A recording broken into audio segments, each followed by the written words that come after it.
ನಮಸ್ಕಾರ ಸ್ನೇಹಿತರೆ, ನಮ್ಮ ನಂಬಿಕೆಗೆ ಸ್ವಾಗತ ಸುಸ್ವಾಗತ. ಸ್ನೇಹಿತರೆ, ಧರ್ಮಸ್ಥಳ ಪ್ರಕರಣಕ್ಕೆ ಸಂಬಂಧಿಸಿದಂತೆ ಒಂದಿಲ್ಲೊಂದು ತಿರುವುಗಳು, ಒಂದಿಲ್ಲೊಂದು ಆರೋಪ ಪ್ರತ್ಯಾರೋಪಗಳು ನಡೆಯುತ್ತಲೇ ಇವೆ. ಇದೀಗ ಕೇವಲ ಧರ್ಮಸ್ಥಳ ಪ್ರಕರಣವಾಗಂತೂ ಉಳಿದೇ ಇಲ್ಲ, ಬದಲಾಗಿ ರಾಜಕೀಯ ಪಡಸಾಲೆಯ ಹಾಟ್ ನ್ಯೂಸ್ ಆಗ್ಬಿಟ್ಟಿದೆ. ಶಾಸಕರು, ಸಚಿವರು, ಪಕ್ಷಗಳು ಎಲ್ಲವನ್ನೂ ಬದಿಗೊತ್ತಿದ್ರೂ ಕೂಡ ನಾನಾ ಸಂಘಟನೆಗಳು ಧರ್ಮಸ್ಥಳದ ಪರವಾಗಿ ಬ್ಯಾಟ್ ಬೀಸುತ್ತಿವೆ. ಅಷ್ಟಕ್ಕೂ ಈ ಪ್ರಕರಣದ ಮೇನ್ ಹೈಲೈಟ್ಸ್ ಅಂದ್ರೆ ಅದು ಶಾಸಕರು ಹಾಗೂ ಸಚಿವರುಗಳ ನಡುವಿನ ಆರೋಪ ಪ್ರತ್ಯಾರೋಪ.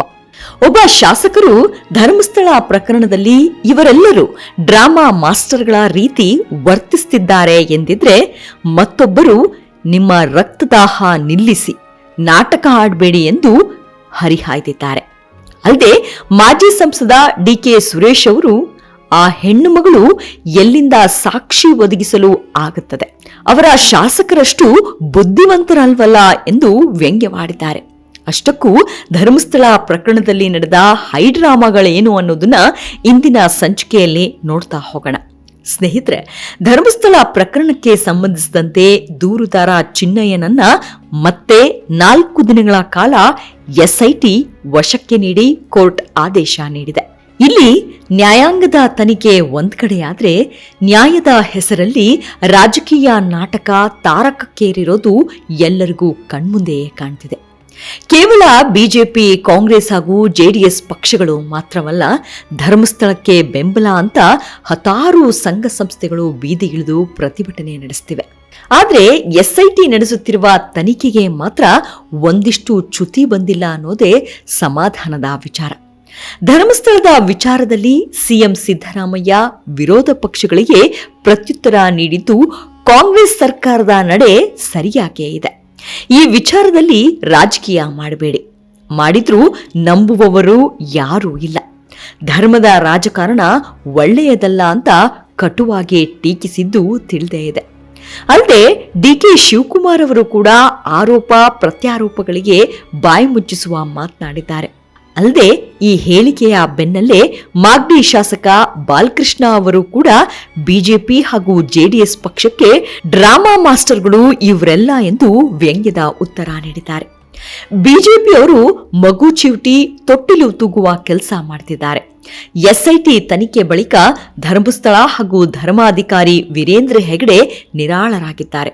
ಆದರೆ ಬಿಜೆಪಿ, ಜೆಡಿಎಸ್ನವರು ಧರ್ಮಸ್ಥಳ ಯಾತ್ರೆ ಹೆಸರಿನಲ್ಲಿ ನಾಟಕ ಆಡ್ತಾ ಇದ್ದಾರೆ.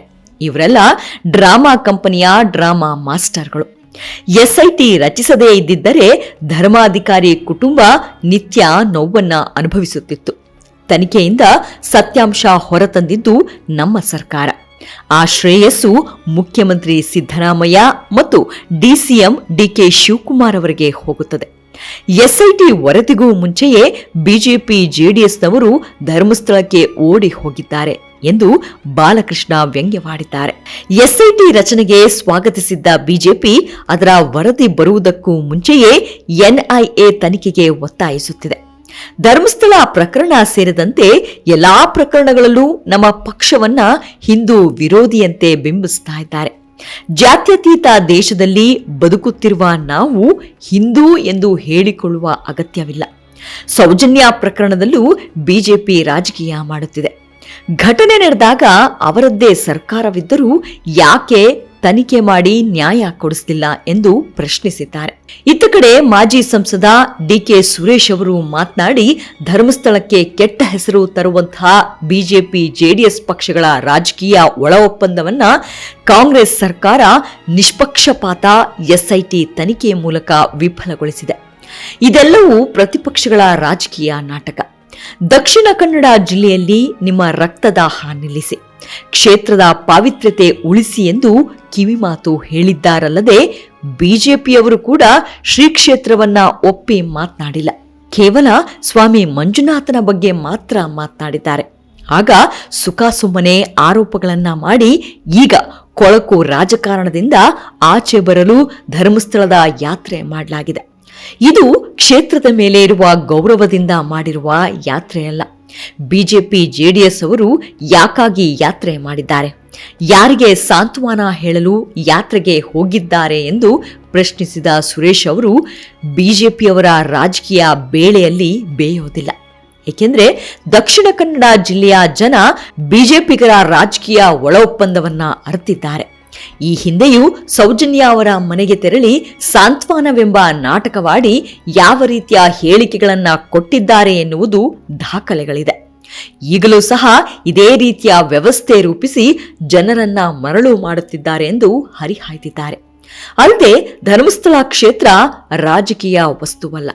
ಶ್ರೀ ಕ್ಷೇತ್ರದ ರಕ್ಷಣೆಯ ಹೆಸರಿನಲ್ಲಿ ರಾಜಕೀಯ ಮಾಡಲು ಹೊರಟಿರುವವರಿಗೆ ನಾಚಿಕೆಯಾಗಬೇಕು.